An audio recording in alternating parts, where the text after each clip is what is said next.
Welcome to Selfish Confidence, a place where we can connect and be real about how hard it is to be your damn self. My name is Jess, and my goal is to help you build confidence and belief in yourself to live any life path you want, even if it's unconventional. It's time to flip off societal pressures and connect with women who've also felt on the outside by their life choices. We're here to encourage you to grab the mic and speak your truth.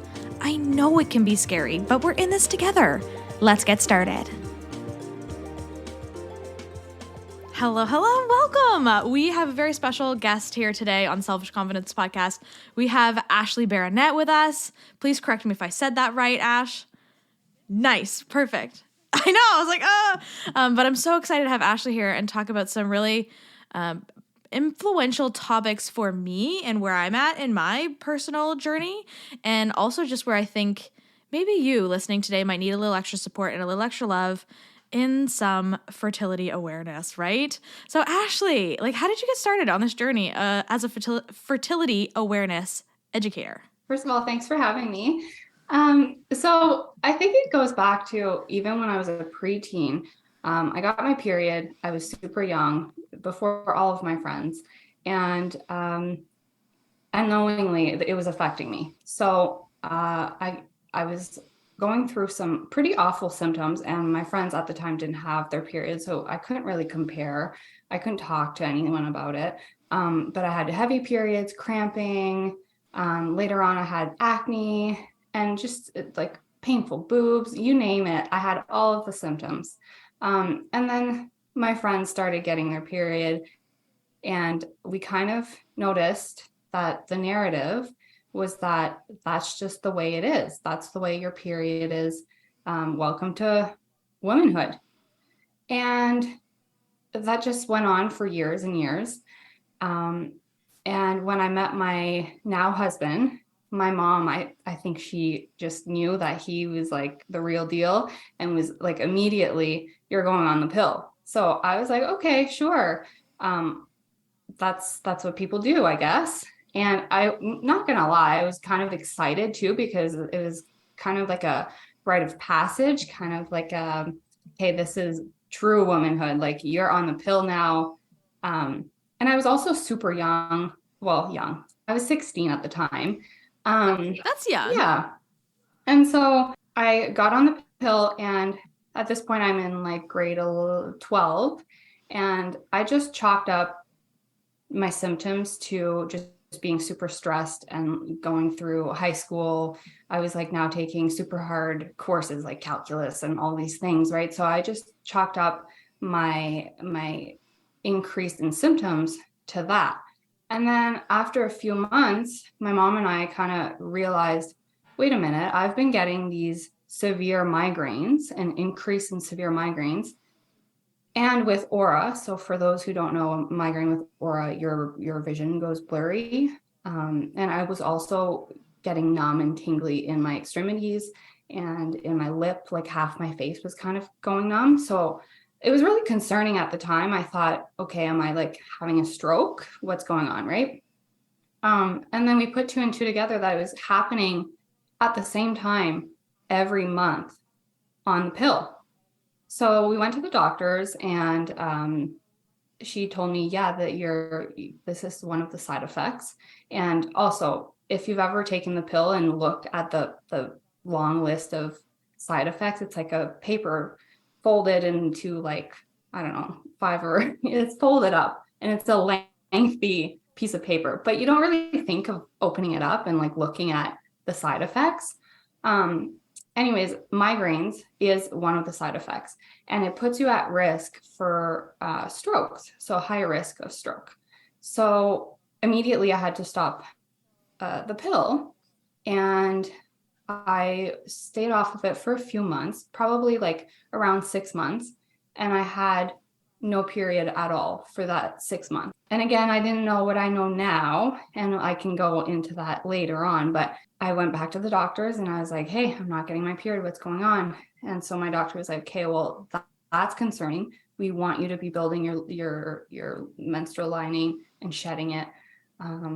So we're going to have to either put you on an IUD or look at different solutions. maybe going back on the pill. And I was like, wait a minute, you told me I couldn't go on the pill because I was at high risk of stroke. And she's like, oh yeah, right. Thanks for reminding me. Oh, great. Thank you. Yeah. So she's like, okay, well, this is like basically your only option, the IUD. Otherwise, if it's for contraception, we can look at like diaphragms or other methods. But as for like your acne and your cramping and your severe symptoms, the IUD would be your next best shot. And so as you do when you're a 17-year-old, 16, 17-year-old, you just take it as like the law, right? Yeah. I don't know, the law, the Bible, whatever, you follow it. And you're like, yeah, what my doctor is telling me is the best thing for me. So I got the IUD. And then at that point, my migraines were reoccurring probably once or twice a year, like my really bad migraines with aura. But I was still getting some headaches, some weird cramping, and my sex drive was completely gone. And I was kind of just low, like just flat. I wasn't myself. And again, I chalked it up to, okay, now I'm in university. I'm super busy. I'm working. I'm in school. My boyfriend, or he was my boyfriend at the time, but he was in the military, so he had moved away. So I was just like not thinking anything of it. And then this went on for about 2 years, and I moved into an apartment with my boyfriend at the time, and we just like, again, I still didn't have a libido. I was like cranky. I was also just wired on coffee. And so again, I'll go into that a little later, but I was in a bad place. Like I was just malnourished and yeah, not super healthy. And so I started looking into, okay, I want to get rid of my IUD. So how am I going to, number one, not get pregnant, because that wasn't my goal at the time? And am I going to go back to all these symptoms that I was experiencing before? Like there must be a better way of not suffering for 40 plus years, or not 40 plus years, but around then, 30 to 40 years of cycling. Like there has to be a better way. So as Google does, when you Google things start to appear because it knows what you want and what you're asking for. And so on Instagram, I started seeing, it was one account in particular, Buns in Balance, I believe it is. And she was teaching people how to get off of birth control without having this horrible bounce back effect of severe acne, and all of the symptoms that you would normally experience. So I started looking into that, bought myself a bunch of books, and did my own research and taught myself how to get off the IUD, hormonal birth control, without having the horrible side effects. And now I have like a happy relationship with my cycle.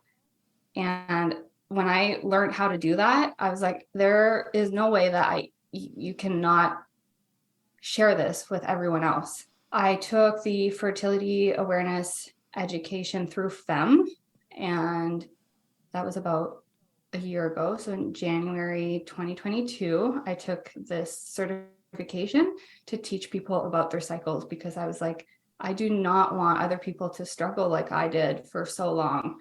I think it's very relatable too to hear, like, as a young girl getting your period and just everyone telling you, like, this is normal. You're going to have cramps. Everything's going to suck. And you're going to have to keep living your freaking life. And it's like, I think that's the narrative we were all told. Also, how freaking adorable is it that you've been with your husband since you were 16? Yeah. Yeah. Freaking cute. Thank you. Yeah, it's just, I was going to say, it's normalized, this narrative that our period is just a terrible thing and we have to suck it up and live with it. It's normalized, and I think we need to get away from that. 100%. Yeah. And I am very much immersed into your world too, of like fertility awareness and tracking things naturally. And that happened for me because I was having horrible symptoms with my forms of birth control too. So I get where, unfortunately, it seems like that's the path we all take. Like we get our periods and then we get birth control and then we realize this is not helping and then we come off it. Or for a lot of people, they're still on it. Because lately I get a lot of people who say, oh, like I could never do what you're doing, or like, oh my gosh, you're totally going to get pregnant. I can't believe, like, you say you don't want kids, but like you're not doing anything about it. Like I am doing something about it. And that's why I have Ashley here to talk about it, because I think so many more people need to learn that there are other options for them. It's not the only option what your doctor says, get on the pill or get an IUD, which is, I feel like, what everyone's told. There's so much more than that. So can you dive into how you're leading women to feel more empowered to take care of their body right now? Absolutely. I think there's this fear that if we're not on hormonal birth control, there's no way of controlling our fertility. And I'm here to tell you that's not the case. It's so far from the truth. But also in the same breath, I'm the first one to admit that the fertility awareness isn't for everyone. Maybe hormonal birth control is for you and it is the right choice for you. But I guess I'm not anti hormonal birth control. I'm more pro knowing all of the resources about all of the methods and then choosing what's right for you. And you making that choice, not your doctor, not me, you being able to take those considerations and making that choice for yourself. So going back to your question, fertility awareness is that you take into consideration all of your biomarkers. So those are unique observations to you that you can look into, such as cervical mucus or hormonal levels like LH, or your basal body temperature. And so you track these throughout your cycle in order to determine your fertile window. And then you can decide what you want to do according to your fertility goals with that fertile window. So either take advantage of it to conceive, either abstain, or use an alternative barrier method during your fertile window to prevent pregnancy. It's interesting when you said it too, because when I see my fertile window, yeah, of course, there's some people who are like, let's get it on. And I am like, do not touch me. If you touch me, I do not, like, get away from me. Like, put pillows between the bed. Like, so it's interesting how people will have very different goals on that. Yeah, absolutely. And so I think it's almost like a different language that we didn't learn in school. We didn't learn in our doctor's office. And so it's learning that language and understanding it so that we can be able to realize, like, oh, okay, our body's actually speaking to us and we just have to kind of listen to it and listen to its cues because it's telling us something. We just have to actually pay attention to be able to decipher it. Some of those body cues too, like cervical mucus, and I've seen some of your videos online that like very like picture how it looks. It's just so great to see. But it's interesting because we were told as kids, like, we were disgusting for having, you know, things in our underwear. And now you're telling us and educating people, like, actually, that's a biomarker and it's really helpful. Yeah, absolutely. And I still have people that I work with kind of go like, okay, I'm seeing this. Do I have an infection? And I'm like, no, actually, it's cervical mucus and our hormones, depending which one. So typically we like to talk about estrogen and progesterone, and they have two different roles on cervical mucus. And as estrogen increases towards ovulation, we get this more fluid, like, I like to describe it as egg white consistency, like you saw in my video. It's a perfect description of cervical mucus, and that's what you see around the time of ovulation. So if you track your cervical mucus, you're able to tell that ovulation is impending, it is coming, and then you can determine your fertile window and do what you like with that. So it's so interesting. So, and I've only just started learning about this. I only learned in my 30s that you should, not that you have to, but like, it's great to be aware of your hormones and what's going on in your body. I just, like you, was told to get on the pill and kind of like went with that for however long, you know, until you want to have a baby, right? I didn't realize that there needed to be more information there.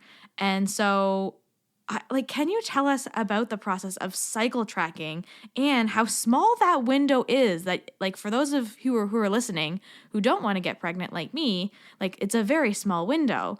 But we've been told our whole life to get on the pill because, like, we can get pregnant in any time of our cycle, and that's not true. Like, can you tell us a bit about that? Again, it kind of goes back to that fear mongering, like in sex ed 100%. class. Do not have sex because you can get pregnant. Absolutely. Anytime. Don't touch boys. Don't even look at them. Yeah, I actually went to a Catholic school, so it was very much that narrative of like, don't have sex, just don't do it. And so going back to your question, the method is that you track your cervical mucus or basal body temperature. And some people also like to track LH levels. So an ovulation test is tracking that LH level. I should go back and explain that fertility awareness method is kind of an umbrella term. And underneath that umbrella, there's different specific methods. And some of them will use cervical mucus and basal body temperature. Others will use only cervical mucus, while other methods will also look at cervical mucus and LH. So there are different methods. I am trained in FEMM, so it looks at cervical mucus and LH, but I incorporate basal body temperature as well. And so by doing so, tracking your cycle, you're not only able to determine your fertile window and make an educated choice about your fertility, but you can also track different symptoms. Like if you're someone who always has headaches, by tracking so during your cycle or the month, you are able to determine patterns and kind of notice that, okay, my headaches are happening around ovulation every single month. So what is that telling me? And so it's telling us a lot more about our general health, not only our reproductive health, but our overall health. And I think that's another thing that's very interesting, is that all of our systems in our body are interconnected. Our body is one whole. So by just simply tracking your cycle, you're able to notice different things that are going on in other areas of your body. So not only your reproductive health, which is also super interesting. How does one track their cycle? And question on if they're tracking their cycle while they're on birth control or not on birth control. Is there two different ways to do that? And how do they do we just write like, today I had a headache? Like, how do we do that? Yeah. So there's a bunch of apps that you can use. There's also paper charts that you can use. I actually just created one because I felt like there was a gap in the paper charts, just not appealing to the eye, number one. They're boring at all.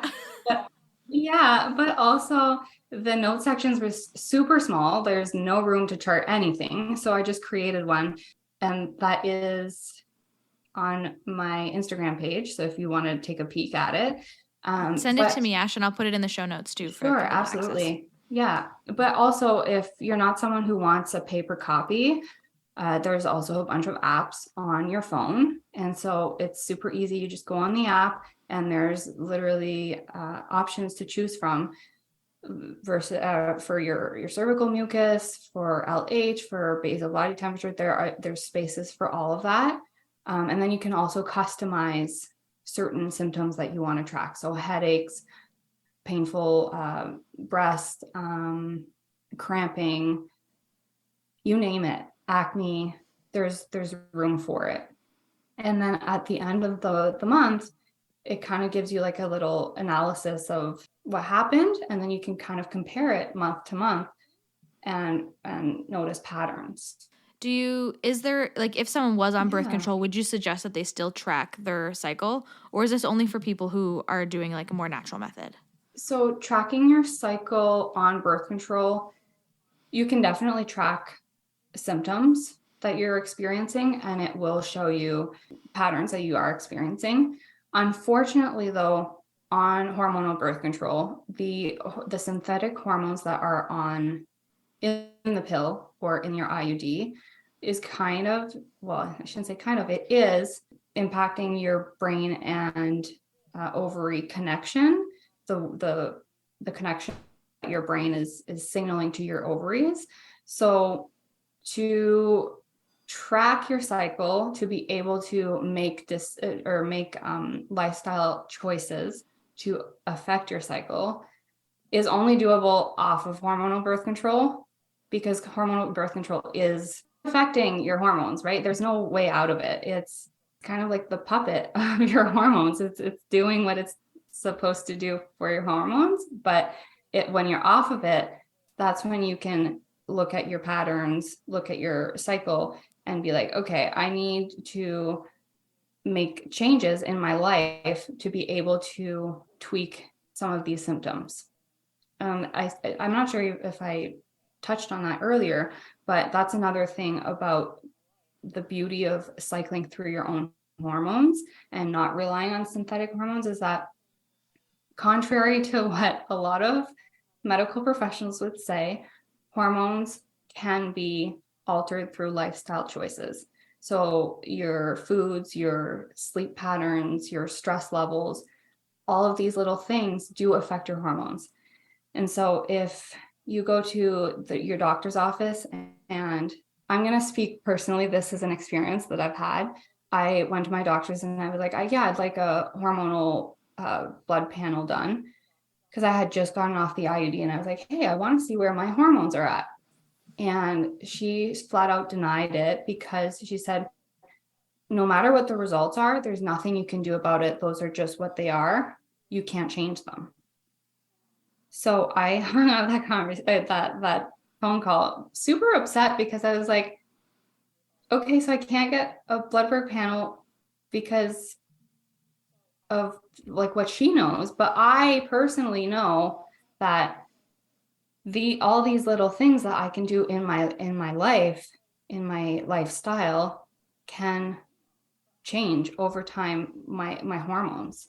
It's interesting too, because I've had a similar experience too, where I went to the doctor and I was like, I need some help. And it was almost to the point where I felt like I had to lie and say, like, I'm trying to have a baby and I can't have one. But then I felt like karma was going to get me, so I didn't want to do that. But it was the only way that they'll support you or help you is if you are trying to conceive. If you're just someone who wants to educate yourself on your own body, they're just like, you don't need it. Get out of here. You're fine. Come back when you've been trying. It's like, okay, cool. Exactly. That's one thing that comes up in many of my conversations, is that they say, well, are you trying to conceive? No. Okay, well, stay on the pill or stay on the IUD and we'll deal with it when you want to conceive. And it's kind of used as a Band-Aid. It's like a slap on Band-Aid of like, you know what, we're just gonna deal with it when we have to. And for now, let's just pretend like your issues, whatever they were, if it was severe acne, cramping, whatever it was, we'll just toss it aside and deal with it when we need to. And that's essentially what the hormonal birth control does. And I mean, there's no shame if you choose to be on the birth control pill or IUD or whatever. There's no shame in that, but just know that there are side effects, are risks. It does affect more than just your reproductive health. So when you're choosing that, just know those things, right? Mm-hmm. You said too, I think it was when you were on the IUD, you had a low sex drive. I did too. It was like non-existent. So when you came off it, like how did you go into the process of trying to get that sex drive back? For me, it was almost an immediate like lift. Oh, interesting. Yeah. And not only my sex drive, but also like my anxiety, my mood. It was literally like a fog had lifted. Wow. As soon as they pulled it out. Like immediately, but within like a day to a week, I was like, wow, I'm a whole new person. Wow. Yeah. Yeah. It was affecting that's me. Interesting. Yeah. I feel you on that. And as someone who has an irregular cycle, there's always that fear of not being on birth control. Can I track this because I am a regular lady? How can someone who is a regular still benefit from this form of fertility awareness? I think if you are an irregular cycler, so for those who don't know, not everyone has a monthly cycle. Not everyone has a perfect 28-day cycle. And that's another thing when they teach us in school or in a doctor's office, they refer back to the perfect ideal 28-day cycle, and we ovulate around day 14. And that's actually not the case for everyone. a normal cycle is actually between 24 and 36 days. And then irregular cycles they vary between any length of time. And often some people have irregular cycles where they have longer cycles, like beyond 36 days. And the beauty of that is that by tracking your cycle, you can begin to see, number one, patterns that you wouldn't necessarily have seen or even noticed. But also by tracking your cycle, you're really looking within. You're beginning to observe things that you would have never necessarily even noticed about yourself, your cycle. And so you can kind of tweak those lifestyle factors again to what you're seeing. So for example, if you're noticing that you have longer cycles when you're extremely stressed out, and by stress, I don't necessarily mean like a long list of tasks. It can also be chronic stress, as in you're not sleeping regularly or enough. You're skipping breakfast. You're skipping meals in general. You're running off of coffee. Like I said earlier, that was one of my main things. I had to really reevaluate and start eating bigger meals and more regularly. And I had to put aside caffeine. So by noticing these little things about your cycle, you can kind of reflect and go, okay, so why am I seeing these symptoms? Why am I seeing, or why is my cycle the way that it is? And reflect on things within your life that you can change, small things, baby steps.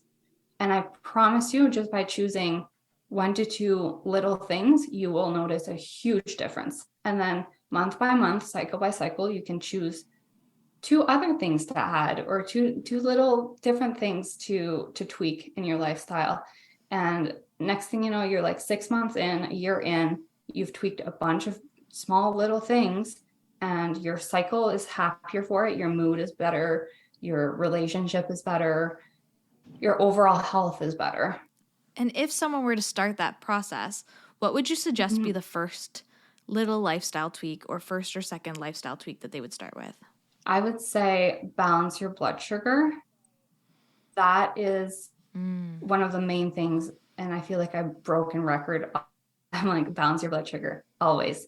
I don't think people realize the correlation between blood sugar and sex hormones, like our estrogen and progesterone.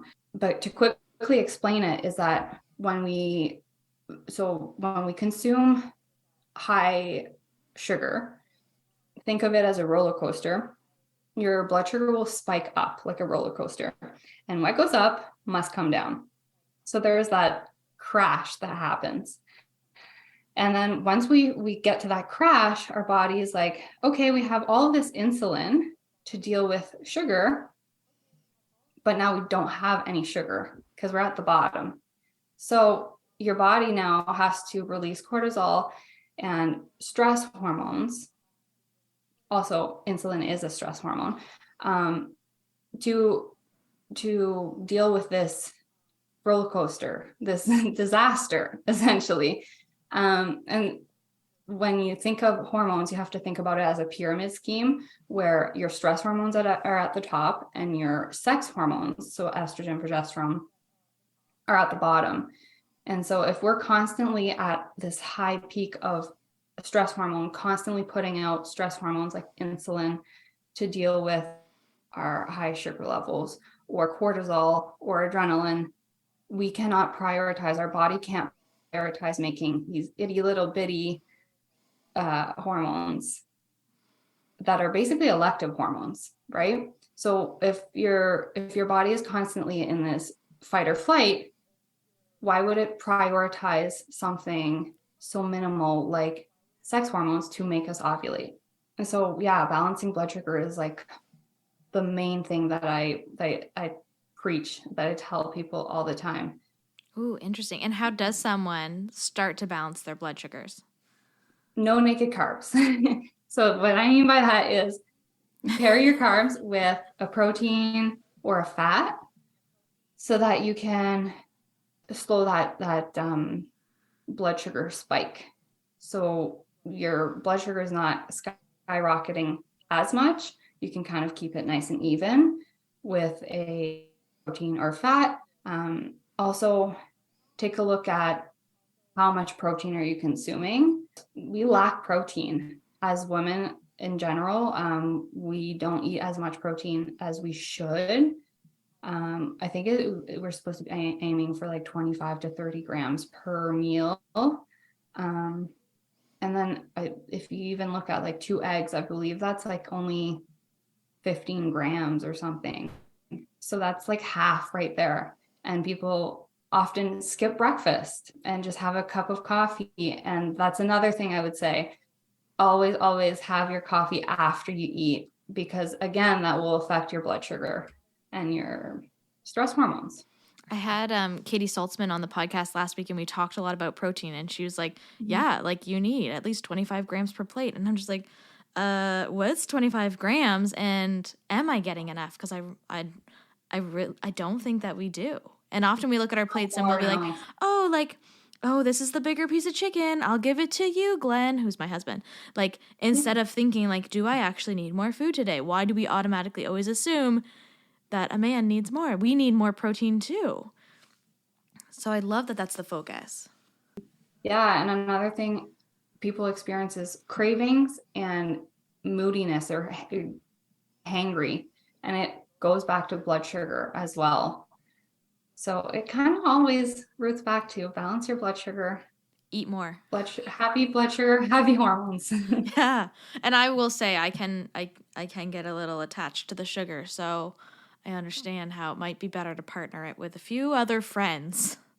Yes, absolutely. And it's not to say, oh, don't eat carbs. We need carbs too. Like we absolutely need carbs. And it's just balancing your plate. Mm-hmm. Yeah. Yeah. Oh, I like that, Ashley. I feel like that's doable for us. We're listening here. We're listening to Ashley. We're like, we can balance our blood sugar, right, guys? Come on, we got this. I love it. I have another one for you. I just feel like there's a lot of societal pressure that is just around birth control and prevention and all these things. So I'd love for you to just bring a little light to some options that we have to take control of our hormonal health, regardless of our family choices. So like we talked about earlier, if you want a baby or if you don't want a baby, like how does this choice empower us to find out what it is that we want and really go in that direction? Number one, educate yourself. I don't care what your doctor says or what your sister says, cousin, whatever your friend says or is doing. Just know all of your bases and then make the decision for yourself and what's best for you. So my number one thing is birth control has its side effects that hormonal birth control, I should say, has its side effects that we're not necessarily educated about. And like, I'm not here to bash the medical professionals at all. They are educated around pharmaceuticals and that's what they know. So they're going to give you that option because that's what they know, right? And so just like it came to me, I would be telling you fertility awareness because that's what I know. That's what I educated myself on.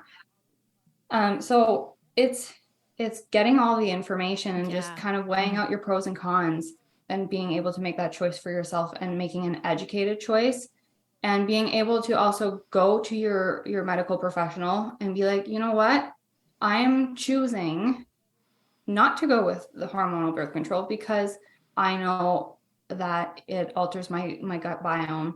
It creates mineral deficiencies and it shuts off this brain ovary connection. You can go into that doctor's appointment and advocate for yourself and have educated information that's not just, you're not just pulling it out of your ass kind of thing. Like it is real data and scientifically proven, and you can present them with this information to make your case type thing. Because oftentimes I'll hear of clients going into their appointment and they're so set. They're like, you know what, I'm going to make my choice today. I'm going to tell them I'm not going on the pill or I'm not going on an IUD. And then they leave the appointment. They're like, oh, I'm rethinking all of my choices. And so it's because that we go into this appointment thinking a certain way, but we don't know how to present our case. We don't know how to stick to our information, our values, our beliefs or whatever. And so then we kind of get turned around into, well, this is what I know as a medical professional. And so it can be kind of frustrating and disempowering in that sense. But having the other side of it and understanding the side effects, and then understanding that you do have another option that is just as viable, and understanding how it works, and I'm referring to fertility awareness, and having all of your information about that gives you strength and that empowerment of being like, I know this is better for me, if that's your case, and being able to stick with it because you know the difference between both of them, and you're able to kind of stand your ground, right? Because I think that's the main thing. We're afraid to stand up to people of authority. Does that make sense? Oh yeah. I sit in that chair, I get in that office, and I'm like itching, and I'm like freeze. Yeah. And then she's like, what do you want from me? And I'm like, I don't know. Why am I here? I just want to leave. Like, I'm very uncomfortable in the doctor's office. Yeah. So I get, like, it would be great to be educated and to have the pros and cons, and to feel like I really know myself and what I want before I even go in that room. So I love that concept of it. I also wanted to talk real quick about the temp drop, because I think you use it too as a form of fertility awareness. And that was a game changer for me. And I've never talked about this on the podcast, except like if I'm sitting around with a group of girls and I'm like, oh my gosh, this is the best thing ever. And I've never really talked about it. So yeah, let's talk about the temp drop. So it's like an arm thermometer, right, Ash? Yeah. So again, if you take your basal body temperature, I'm just going to give them a little quick background. Please do. Mm-hmm. So if you do track your cycle and you're looking at basal body temperature, before you ovulate, your temperature will be lower than when you after you ovulate. So what happens is that when we ovulate, the follicle around our egg, so the egg is ovulated out of our ovary, and the follicle is left behind and becomes the corpus luteum. And it is a temporary gland that produces progesterone. And progesterone is a hot hormone. It literally makes our body hotter. So by taking your basal body temperature every morning, you can see in your chart the pre-ovulation, this lower temperature line. And then after ovulation, it will increase. So you have like literally kind of like a curve that you can see and observe throughout your cycle. So basal body temperature can be done with an oral thermometer. The problem with that is your basal body temperature increases as your day goes by. So it drops during the night when you're sleeping, when you're doing nothing, hence the basal temperature. So what your temperature is doing absolutely nothing. And then it slowly increases with movement as you talk, as you digest things. It increases throughout the day. So if you are someone who's not on a consistent sleep schedule, you're waking up at 7 a.m. one morning, 10 a.m. another, or maybe you're a mom and you're waking up during the night at several intervals and you're not getting like 3 or 4 hours of consistent sleep, that temperature will be not as accurate, taking the basal body temperature. So for it to accurately read with an oral thermometer, you need to be taking it within like 30 minutes, 30 to an hour window to see like an accurate measurement. Otherwise, your chart will just be all over the place because it gradually increases throughout the day. The neat thing about temp drop is that it's like an algorithm.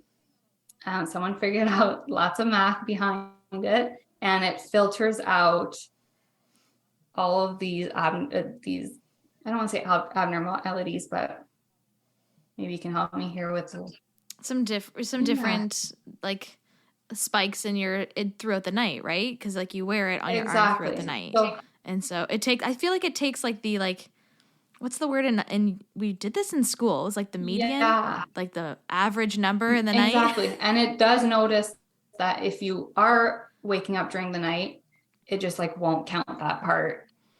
It filters that aspect of it so that it is getting your true basal body temperature. And so it's great. You just put it on before you go to bed, you turn it on, you go to bed. You don't have to think about it until the morning. Yeah. And then you take it off and you sync it to the app. And there Magic. You are. Yeah. So it is a little bit of an investment, but it's amazing. It's amazing. I have suggested to all of my close friends, anybody who has thought of it, I'm like, this will make your life easier. Because I used to do it when I'd take the thermometer in my mouth first thing in the morning. Yeah. But if, the cat vomited a few minutes before that, I would get up and clean that before I take my temperature. And I just knew that it would always fluctuate and it just wasn't accurate. And so now I just put the thing on and now I don't even have to think about it. So exactly.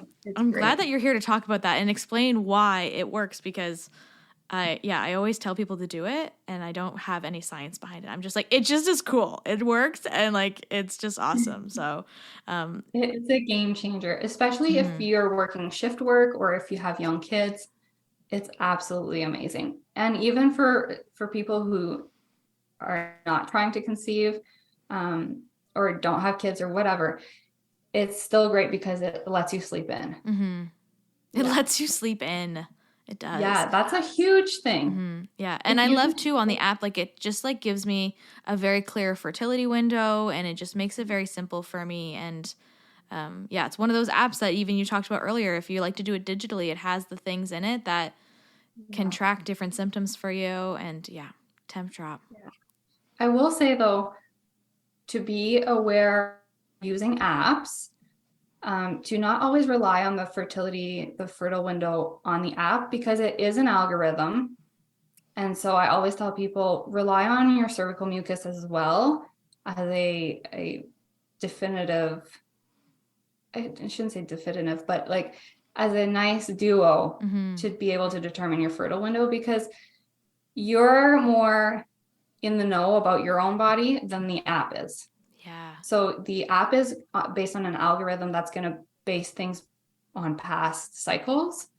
And so you could be having like a wonky, irregular cycle and it's going to be telling you, you're not fertile right now. Don't worry about it. When in fact, if you just looked at your cervical mucus, you would be like, oh, but I am fertile myrtle over here. Yeah. Yeah, exactly. How long from when you see your cervical mucus to when you ovulate is typical? As estrogen increases, cervical mucus, and so estrogen has a specific influence on cervical mucus in comparison to progesterone. So they do have very different effects.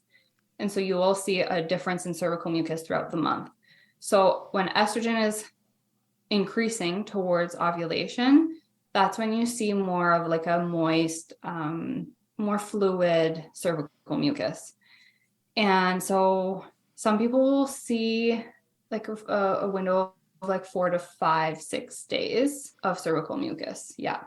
And this is like the peak cervical mucus that sperm love and thrive in. So that's why I tell people, look at your cervical mucus. It's so telling. It's so informative about your fertile window. Interesting. Our bodies are so freaking cool. Like they're so cool. If you could teach women one thing, even though I know you taught us so many things today, but if you could teach us one thing in regards to menstruation and hormonal health, what would it be? We need to stop normalizing this negative narrative around our periods or cycle. I think it is 100% possible to get to this positive relationship with your cycle. And take me, for example, when I was a teenager growing up, I had a calendar on my phone and it was titled the middle finger emoji. Like I was just so unhappy with my cycle. I hated it. I didn't look forward to it at all. And now I'm at this point where I look forward to my period because it's kind of like a report card of everything that happened in the last cycle. And it's a time to reflect and be like, okay, so why am I seeing, maybe it was a one-off cycle, and I'm like, you know what, I was crampy this cycle. Like, why did I have cramps? And then I can go over and be like, yeah, well, it's because you were super stressed out about X, Y, and Z. You weren't going to bed at your regular time. You're eating like crap, you know? And then you can kind of see like, okay, yeah, that's why. Next month, I'll do better. I'll make small changes, and I promise you it's going to show up in your cycle. You will see those differences, good and bad. And it's also to realize like, it's okay to have a bad period once in a while. We can't all be perfect, but at the same time, we don't have to be stuck in constant awful cycles and awful periods. Because although it is common, it's not normal. It's telling us something about our body. Our body is trying to communicate something. Something is off. We just need to look within. Okay, what is my body telling me right now? Why is it reacting this way? So oftentimes it's blood sugar imbalance, mineral deficiencies, chronic stress, chronic inflammation, poor gut health. All of these little things, I shouldn't say little, but they're big things, but all of these things, if we just pay attention to these things and make changes within our lifestyle, it pays off. It shows up in your period. I love how you said too, although it's common, it's not normal. Yeah. Because we've normalized the fact that like we all have crazy periods and that's just what happens. But like, although it's common, it's not normal. I know, and let that sink in, right? Our entire life, we're told, that's just, it is what it is. You have to deal with it. Pop an Advil and put a heat pack on and get on with it, you know? But that's not how it has to be. There is a way out of it. Yeah, and Ashley can help you. I love it. Where can our listeners connect with you, Ash?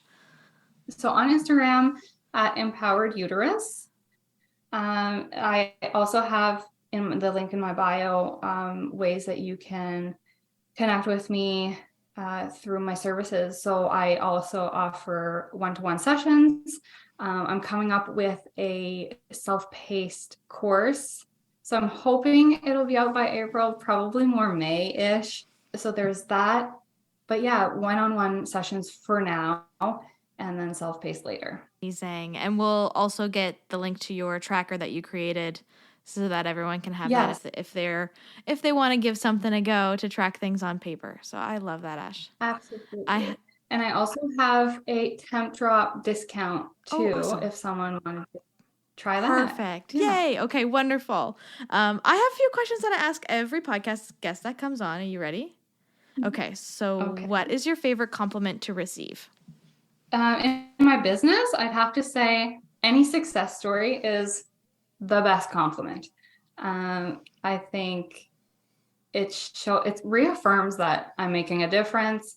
I have a purpose. I think that's the best compliment. And I saw one on your stories just the other day. Do you want to share it with everyone what it was? Yeah, so my first student ever, it was a student while I was getting my certification. She came to me a year ago and she did not want to get pregnant. She had just recently got off the pill after 10 years. And so she was getting married. She just got married a couple months ago, but her goal was to get off the pill, let her body readjust, because she did want to conceive after the wedding, but did not want to conceive before the wedding. That was like, no. And so they successfully prevented pregnancy up until the wedding. And then after the wedding, a few months after, they were like, we want to conceive. And they conceived no problem. She said that it was so easy because she knew her fertile window, and she wouldn't have been able to without the education that I provided. So that was amazing to hear. Yeah.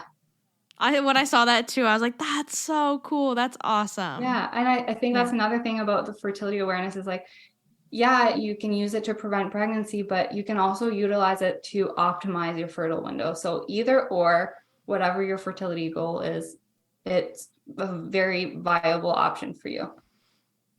Oh, I love it. That's amazing, Ash. Yeah. What is your favorite thing to do to boost your mood when you're feeling grumpy?